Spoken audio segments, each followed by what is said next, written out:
اعوذ باللہ من الشیطان الرجیم، بسم اللہ الرحمن الرحیم۔ سورہ بقرہ سبق نمبر 78 کا ترجمہ اور تفسیر بیان کیا جائے گا۔ شروع اللہ کے نام سے جو بڑا مہربان نہایت رحم والا ہے۔ وَلَا تَقُولُوا لِمَن يُقْتَلُ فِي سَبِيلِ اللَّهِ أَمْوَاتٌ بَلْ أَحْيَاءٌ وَلَٰكِن لَّا تَشْعُرُونَ، اور جو لوگ اللہ کے راہ میں مارے جائیں ان کی نسبت یہ نہ کہنا کہ وہ مرے ہوئے ہیں، وہ مردہ نہیں بلکہ زندہ ہیں لیکن تم نہیں جانتے۔ وَلَنَبْلُوَنَّكُمْ بِشَيْءٍ مِّنَ الْخَوْفِ وَالْجُوعِ وَنَقْصٍ مِّنَ الْأَمْوَالِ وَالْأَنفُسِ وَالثَّمَرَاتِ وَبَشِّرِ الصَّابِرِينَ، اور ہم کسی قدر خوف اور بھوک اور مال اور جانوں اور میووں کے نقصان سے تمہاری آزمائش کریں گے، تو صبر کرنے والوں کو اللہ کی خوشخبری کی بشارت سنا دو۔ الذین اذا اصابتهم مصیبہ قالوا انا للہ وانا الیہ راجعون، لوگوں پر جب کوئی مصیبت واقع ہوتی ہے تو کہتے ہیں کہ ہم اللہ ہی کا مال ہیں اور اسی کی طرف لوٹ کر جانے والے ہیں۔ پھر فرمایا کہ شہیدوں کو مردہ نہ کہو بلکہ وہ ایسی زندگی میں ہیں جسے تم نہیں سمجھ سکتے، انہیں حیات برزخی حاصل ہے اور وہاں وہ خورد و نوش پا رہے ہیں۔ صحیح مسلم شریف میں ہے کہ شہیدوں کی روحیں سبز رنگ کے پرندوں کے قالب میں ہیں اور جنت میں جس جگہ چاہیں چرتی چگتی اڑتی پھرتی ہیں، پھر ان قندیلوں میں آ کر بیٹھ جاتی ہیں جو عرش کے نیچے لٹک رہی ہیں۔ ان کے رب نے ایک مرتبہ انہیں دیکھا اور ان سے دریافت کیا کہ اب تم کیا چاہتے ہو؟ انہوں نے جواب دیا، اللہ ہمیں تو نے وہ دے رکھا ہے جو کسی کو نہیں دیا، پھر ہمیں کس چیز کی ضرورت ہوگی؟ ان سے پھر یہی سوال ہوا۔ جب انہوں نے دیکھا کہ اب ہمیں کوئی جواب دینا ہی ہوگا تو کہا، اللہ ہم چاہتے ہیں کہ تو ہمیں دوبارہ دنیا میں بھیج، ہم تیری راہ میں پھر جنگ کریں، پھر شہید ہو کر تیرے پاس آئیں اور شہادت کا دوگنا درجہ پائیں۔ رب جل جلالہ نے فرمایا، یہ نہیں ہو سکتا، یہ تو میں لکھ چکا ہوں کہ کوئی بھی مرنے کے بعد دنیا کی طرف پلٹ کر نہیں جائے گا۔ مسند احمد کی ایک اور حدیث میں ہے کہ مومن کی روح ایک پرندے میں ہے جو جنتی درختوں پر رہتی ہے اور قیامت کے دن وہ اپنے جسم کی طرف لوٹ آئے گی۔ اس سے معلوم ہوتا ہے کہ ہر مومن کی روح وہاں زندہ ہے، لیکن شہیدوں کی روح کو ایک طرح کی امتیازی شرافت، کرامت، عزت اور عظمت حاصل ہے۔ اللہ تعالیٰ فرماتا ہے کہ وہ اپنے بندوں کی آزمائش ضرور کر لیا کرتا ہے، کبھی ترقی اور بھلائی کے ذریعے اور کبھی تنزل اور برائی سے، جیسے فرماتا ہے، وَلَنَبْلُوَنَّكُمْ حَتَّى نَعْلَمَ الْمُجَاهِدِينَ مِنْكُمْ وَالصَّابِرِينَ وَنَبْلُوَ أَخْبَارَكُمْ، یعنی ہم آزما کر مجاہدوں اور صبر کرنے والوں کو معلوم کر لیں گے۔ اور جگہ ہے، فَأَذَاقَهَا اللَّهُ لِبَاسَ الْجُوعِ وَالْخَوْفِ بِمَا كَانُوا يَصْنَعُونَ، مطلب یہ ہے کہ تھوڑا سا خوف، کچھ بھوک، کچھ مال کی کمی، کچھ جانوں کی کمی، یعنی اپنوں اور غیر خویش و اقارب، دوست و احباب کی موت، کبھی پھلوں اور پیداوار کی نقصان وغیرہ سے اللہ تعالیٰ اپنے بندوں کو آزما لیتا ہے۔ صبر کرنے والوں کو نیک اجر اور اچھا بدلہ عنایت فرماتا ہے، اور بے صبر، جلد باز اور نا امیدی کرنے والوں پر اس کے عذاب اتر آتے ہیں۔ بعض سلف سے منقول ہے کہ یہاں خوف سے مراد اللہ تعالیٰ کا ڈر ہے، بھوک سے مراد روزوں کی بھوک ہے، مال کی کمی سے مراد زکوٰۃ کی ادائیگی ہے، جان کی کمی سے مراد بیماریاں ہیں، پھلوں سے مراد اولاد ہے، لیکن یہ تفسیر ذرا غور طلب ہے۔ اب بیان ہو رہا ہے کہ جن صبر کرنے والوں کی اللہ کے یہاں عزت ہے وہ کون لوگ ہیں۔ پس فرماتا ہے، یہ وہ لوگ ہیں جو تنگی اور مصیبت کے وقت آیت ان للہ پڑھ لیا کرتے ہیں اور اس بات سے اپنے دل کو تسلی دے لیا کرتے ہیں کہ ہم اللہ کی ملکیت ہیں اور جو ہمیں پہنچا ہے وہ اللہ کی طرف سے ہے اور ان میں جس طرح وہ چاہے تصرف کرتا رہتا ہے، اور پھر اللہ کے یہاں اس کا بدلہ ہے جہاں انہیں بالآخر جانا ہے۔ ان کے اس قول کی وجہ سے اللہ کی نوازشیں اور الطاف ان پر نازل ہوتے ہیں، عذاب سے نجات ملتی ہے اور ہدایت بھی نصیب ہوتی ہے۔ سبق نمبر 79۔ اولئک علیہم صلوات من ربہم ورحمہ واولئک ھم المہتدون، یہی لوگ ہیں جن پر ان کے پروردگار کی مہربانی اور رحمت ہے اور یہی سیدھے رستے پر ہیں۔ ان الصفا والمروة من شعائر اللہ فمن حج البیت او اعتمر فلا جناح علیہ ان یطوف بہما ومن تطوع خیرا فإن اللہ شاکر علیم، بے شک کوہ صفا اور مروہ خدا کی نشانیوں میں سے ہیں، تو جو شخص خانہ کعبہ کا حج یا عمرہ کرے اس پر کچھ گناہ نہیں کہ دونوں کا طواف کرے، بلکہ طواف ایک قسم کا نیک کام ہے، اور جو کوئی نیک کام کرے تو اللہ قدر شناس اور دانا ہے۔ ان الذين يكتمون ما انزلنا من البينات والهدى من بعد ما بيناه للناس في الكتاب اولئك يلعنهم الله ويلعنهم اللاعنون، جو لوگ ہمارے حکموں اور ہدایتوں کو جو ہم نے نازل کی ہیں کسی غرض فاسد سے چھپاتے ہیں، باوجود یہ کہ ہم نے ان لوگوں کے سمجھانے کے لیے اپنی کتاب میں کھول کھول کر بیان کر دیا ہے، ایسوں پر اللہ اور تمام نعمت اور تمام لعنت کرنے والے لعنت کرتے ہیں۔ امیر المؤمنین حضرت عمر بن خطاب رضی اللہ تعالیٰ عنہ فرماتے ہیں، دو برابر کی چیزیں صلوات اور رحمت، اور ایک درمیان کی چیز یعنی ہدایت ان صبر کرنے والوں کو ملتی ہے۔ مسند احمد میں ہے، حضرت ام سلمہ رضی اللہ تعالیٰ عنہ فرماتی ہیں، میرے خاوند حضرت ابو سلمہ رضی اللہ تعالیٰ عنہ ایک روز میرے پاس حضور صلی اللہ علیہ وسلم کی خدمت میں ہو کر آئے اور خوشی خوشی فرمانے لگے، آج تو میں نے ایک ایسی حدیث سنی ہے کہ میں بہت ہی خوش ہوا۔ وہ حدیث یہ ہے کہ جس کسی مسلمان کو کوئی تکلیف پہنچے اور وہ کہے دعا اللہم اجرنی فی مصیبتی، یعنی اللہ مجھے اس مصیبت میں اجر دے اور مجھے اس سے بہتر بدلہ عطا فرما، تو اللہ تعالیٰ اسے اجر اور بدلہ ضرور دیتا ہے۔ حضرت ام سلمہ رضی اللہ تعالیٰ عنہ فرماتی ہیں، میں نے اس دعا کو یاد کر لیا، جب حضرت ابو سلمہ رضی اللہ تعالیٰ عنہ کا انتقال ہوا تو میں نے آیت تلاوت کی، لیکن مجھے خیال آیا کہ بھلا ابو سلمہ سے بہتر شخص مجھے کون مل سکتا ہے۔ جب میری عدت گزر چکی تو میں ایک روز ایک کھال کو دباغت دے رہی تھی کہ حضرت صلی اللہ علیہ وسلم تشریف لائے اور اندر آنے کی اجازت چاہی۔ میں نے اپنے ہاتھ دھو ڈالے، کھال رکھ دی اور حضور صلی اللہ علیہ وسلم سے اندر تشریف لانے کی درخواست کیا اور آپ کو ایک گدی پر بٹھا دیا۔ آپ نے مجھ سے اپنا نکاح کرنے کی کوشش ظاہر کی۔ میں نے کہا حضور صلی اللہ علیہ وسلم، یہ تو میری خوش قسمتی کی بات ہے، لیکن اول تو میں بڑی باغیرت عورت ہوں، ایسا نہ ہو کہ حضور صلی اللہ علیہ وسلم کی طبیعت کے خلاف کوئی بات مجھ سے سرزد ہو جائے اور اللہ کے یہاں عذاب ہو۔ دوسرے یہ کہ میں عمر رسیدہ ہوں، تیسرے بال بچوں والی ہوں۔ آپ صلی اللہ علیہ وسلم نے فرمایا، سنو، ایسی بیجا غیرت اللہ تعالیٰ تمہاری دور کر دے گا اور عمر میں کچھ میں بھی چھوٹی عمر کا نہیں، اور تمہارے بال بچے میرے ہی بال بچے ہیں۔ میں نے یہ سن کر کہا حضور صلی اللہ علیہ وسلم، مجھے کوئی عذر نہیں۔ چنانچہ میرا نکاح اللہ کے نبی صلی اللہ علیہ وسلم سے ہو گیا اور مجھے اللہ تعالیٰ نے اس دعا کی برکت سے میرے میاں سے بہت ہی بہتر یعنی اپنا رسول صلی اللہ علیہ وسلم عطا فرمایا۔ الحمدللہ صحیح مسلم شریف میں بھی یہ حدیث بے اختلاف مروی ہے۔ مسند احمد میں حضرت علی رضی اللہ تعالیٰ عنہ سے مروی ہے کہ رسول صلی اللہ علیہ وسلم نے فرمایا، جس کسی مسلمان کو کوئی رنج و مصیبت پہنچے، اس پر گویا زیادہ وقت گزر جائے، پھر اسے یاد آئے اور وہ انا للہ پڑھے تو مصیبت کے صبر کے وقت جو اجر ملا تھا وہی اب بھی ملے گا۔ ابن ماجہ میں ہے، حضرت ابو سنان فرماتے ہیں، میں نے اپنے ایک بچے کو دفن کیا، ابھی میں اس کی قبر میں سے نکلا نہ تھا کہ ابو طلحہ خولانی نے میرا ہاتھ پکڑ کر مجھے نکالا اور کہا، سنو، میں تمہیں ایک خوشخبری سناؤں۔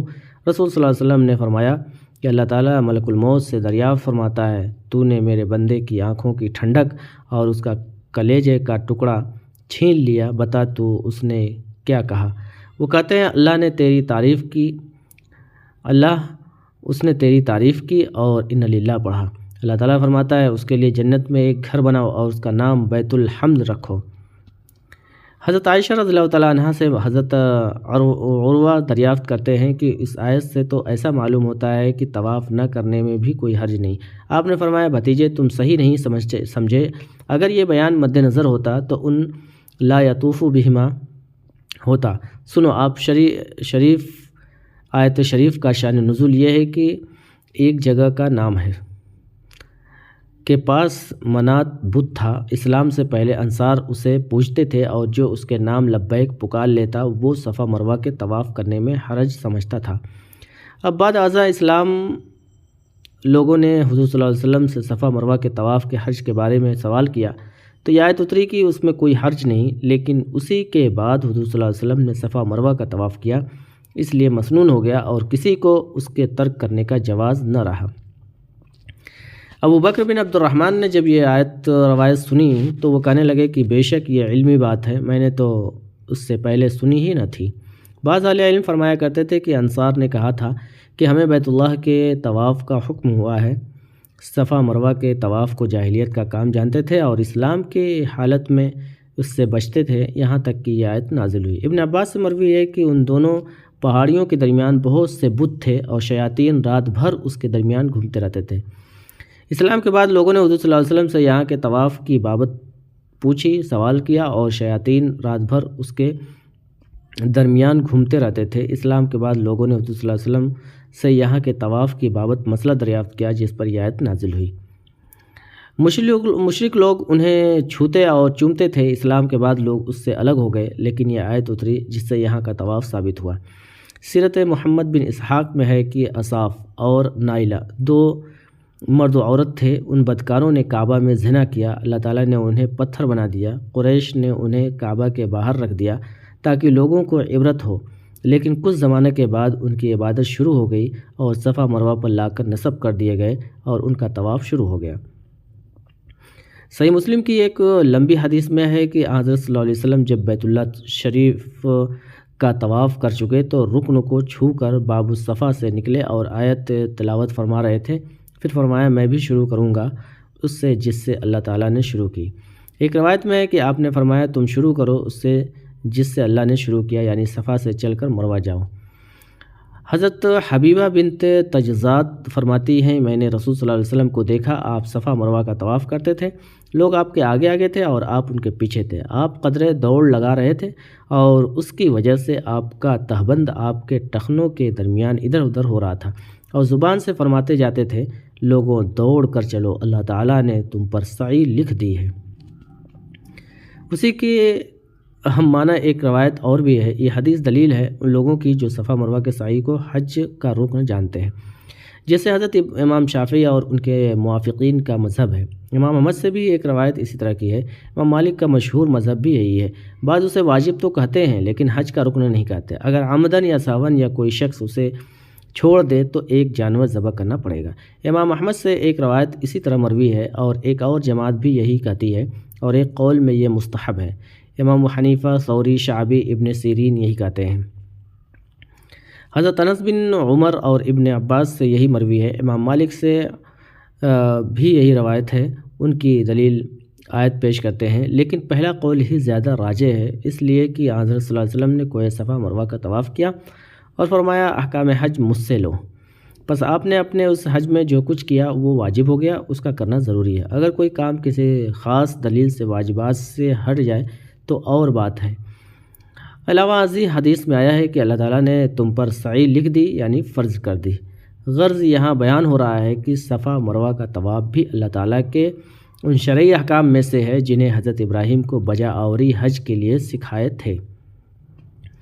یہ پہلے بیان ہو چکا ہے کہ اس کی اصل حضرت حاجرہ کا یہاں 7 پھیرے کرنا ہے، جبکہ حضرت ابراہیم نے انہیں ان کے چھوٹے بچے سمیت یہاں چھوڑ کر چلے گئے تھے اور ان کے پاس کھانا پینا ختم ہو چکا تھا اور بچے کی جان پر آ بنی تھی۔ تب اسماعیل علیہ السلام نہایت بے قراری، بے بسی، ڈر، خوف اور اضطراب کے ساتھ ان پہاڑوں کے درمیان اپنا دامن پھیلائے اللہ سے بھیک مانگتی پھر رہی تھیں، یہاں تک کہ آپ کا غم، رنج و کرب، تکلیف اور دکھ دور ہوا۔ حاجی کو بھی چاہیے کہ نہایت ذلت و مسکنت، خضوع و خشوع سے یہاں پھرے اور اپنی فقیری حاجت اور ذلت اللہ کے سامنے پیش کرے اور اپنے دل کی صلاحیت اور اپنے مال کی ہدایت اور اپنے گناہوں کی بخشش طلب کرے اور نقائص اور عیبوں سے پاکیزگی اور نافرمانیوں سے نفرت چاہے اور ثابت قدمی، نیکی، فلاح اور بہبودی کی دعا مانگے اور اللہ تعالیٰ سے عرض کرے کہ گناہوں اور برائیوں کی تنگی کی راہ سے ہٹا کر کمال و غفران اور نیکی کی توفیق بخشے۔ جیسے کہ حضرت حاجرہ کے حال کو اس مالک نے ادھر سے ادھر کر دیا۔ پھر ارشاد ہوتا ہے کہ جو شخص اپنی خوشی نیکی میں زیادتی کرے، یعنی بجائے 7 پھیروں کے 8-9 کرے، نفلی حج و عمرے میں بھی صفا و مروہ کا طواف کرے اور بعض نے اسے عام رکھا ہے، یعنی ہر نیکی میں زیادتی کرے۔ پھر فرمایا اللہ تعالیٰ قدرداں ہے اور علم والا ہے، یعنی تھوڑے سے کام پر بڑا ثواب دیتا ہے اور جزا کی صحیح مقدار کو جانتا ہے، نہ تو وہ کسی کے ثواب کو کم کرے نہ کسی پر ذرہ برابر ظلم کرے، ہاں نیکیوں کا ثواب بڑھا کر عطا فرماتا ہے اور اپنے پاس عظیم عنایت فرماتا ہے۔ اس میں زبردست دھمکی ہے ان لوگوں کو جو اللہ تعالیٰ کی باتیں یعنی شرعی مسائل چھپا لیا کرتے ہیں۔ اہل کتاب نے نعت نبی صلی اللہ علیہ وسلم کو چھپا لیا تھا، جس پر ارشاد ہوتا ہے کہ حق کے چھپانے والے ملعون لوگ ہیں۔ جس طرح اس عالم کے لیے جو لوگوں میں اللہ کی باتیں پھیلائے ہر چیز استغفار کرتی ہے، یہاں تک کہ پانی، مچھلیاں اور ہوا کے پرند بھی اسی طرح ان لوگوں پر جو حق کی بات کو جانتے ہوئے گونگے بہرے بن جاتے ہیں، ہر چیز لعنت بھیجتی ہے۔ صحیح حدیث میں ہے، حضور صلی اللہ علیہ وسلم نے فرمایا، جس شخص نے کسی شرعی عمر کی نسبت سوال کیا جائے اور وہ اسے چھپا لے، اسے قیامت کے دن آگ کی لگام پہنائی جائے گی۔ حضرت ابو ہریرہ رضی اللہ تعالیٰ عنہ فرماتے ہیں، اگر یہ آیت نہ ہوتی تو میں ایک حدیث بھی بیان نہ کرتا۔ حضرت براء بن عازب رضی اللہ تعالیٰ عنہ فرماتے ہیں، حضور صلی اللہ علیہ وسلم کے ساتھ ایک جنازے میں شریک تھے۔ آپ نے فرمایا کہ قبر میں کافر کی پیشانی پر اس زور سے ہتھوڑا مارا جاتا ہے کہ سب جاندار اس کا دھماکہ سنتے ہیں سوائے جن و انس کے، پھر وہ سب اس پر لعنت بھیجتے ہیں۔ یہی معنی ہے کہ ان پر اللہ کی اور تمام لعنت کرنے والوں کی لعنت ہے، یعنی تمام جانداروں کی۔ حضرت عطا فرماتے ہیں، آیت لاعنون سے مراد تمام جانوروں اور کل جن و انس ہے۔ حضرت مجاہد فرماتے ہیں، جب خشک سالی ہوتی ہے، بارش نہیں برستی تو چوپائے جانور کہتے ہیں، یہ بنی آدم کے گناہ گاروں کے گناہ کی شومی قسمت سے ہے، اللہ تعالیٰ نبی آدم کے گناہ گاروں پر لعنت نازل کرے۔ بعض مفسرین کہتے ہیں اس سے مراد فرشتے اور مومن لوگ ہیں۔ حدیث میں ہے، عالم کے لیے ہر چیز استغفار کرتی ہے، یہاں تک کہ سمندر کی مچھلیاں بھی۔ اس آیت میں ہے کہ علم کے چھپانے والوں کو اللہ لعنت کرتا ہے، اور فرشتے اور تمام لوگ اور کل لعنت کرنے والے، یعنی ہر بازبان اور ہر بے زبان، چاہے زبان سے کہے چاہے قرائن سے، اور قیامت کے دن بھی سب چیزیں ان پر لعنت کریں گی۔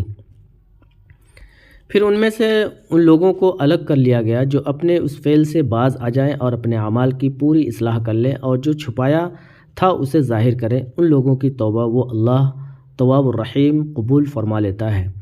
اس سے معلوم ہوا کہ جو شخص کفر و بدعات کی طرف لوگوں کو بلانے والا ہو، وہ بھی جب سچے دل سے رجوع کر لے تو اس کی توبہ بھی قبول ہوتی ہے۔ بعض روایتوں سے پتہ چلتا ہے کہ اگلی امتوں میں ایسے زبردست بدکاروں کی توبہ قبول نہیں ہوتی تھی، لیکن نبی التوبہ اور نبی الرحمہ حضرت محمد صلی اللہ علیہ وسلم کی امت کے ساتھ یہ مہربانی مخصوص ہے۔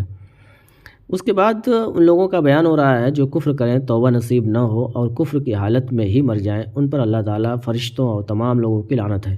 یہ لعنت ان پر چپک جاتی ہے اور قیامت تک ساتھ ہی رہے گی، اور دوزخ کی آگ میں لے جائے گی، اور عذاب بھی ہمیشہ ہی رہے گا، نہ تو عذاب میں کبھی کمی ہوگی نہ کبھی موقوف ہوگی، بلکہ ہمیشہ دوام کے ساتھ سخت عذاب میں رہیں گے۔ حضرت ابو العالیہ اور حضرت قتادہ رحمۃ اللہ علیہ فرماتے ہیں، قیامت کے دن کافر کو ٹھہرایا جائے گا، پھر اس پر اللہ تعالیٰ لعنت کرے گا، پھر فرشتے، پھر سب لوگ۔ کافروں پر لعنت بھیجنے کے مسئلے میں کسی کا اختلاف نہیں۔ حضرت عمر بن خطاب رضی اللہ تعالیٰ عنہ اور آپ کے عبد کے ائمہ کرام سب کے سب قنوت وغیرہ میں کفار پر لعنت بھیجتے تھے، لیکن کسی معین کافر پر لعنت بھیجنے کے بارے میں علماء کرام کا ایک گروہ کہتا ہے یہ جائز نہیں، اس لیے کہ اس کے خاتمے کا کسی کو علم نہیں، اور اس آیت کے یہ قید کی مرتے دم تک وہ کافر رہے۔ معین کافر دلیل ہے کسی پر لعنت نہ بھیجنے کی۔ ایک دوسری جماعت اس کے بھی قائل ہے، جیسے فقی ابو بکر بن عربی مالکی، لیکن ان کی دلیل ایک ضعیف حدیث ہے۔ بعض نے اس حدیث سے یہ بھی دلیل لی ہے کہ حضور صلی اللہ علیہ وسلم کے پاس ایک شخص بار بار نشہ کی حالت میں لایا گیا اور اس پر بار بار حد لگائی گئی، تو ایک شخص نے کہا اس پر اللہ کی لعنت ہو، بار بار شراب پیتا ہے۔ یہ سن کر حضور صلی اللہ علیہ وسلم نے فرمایا اس پر لعنت نہ بھیجو، یہ اللہ اور اس کے رسول کو دوست رکھتا ہے۔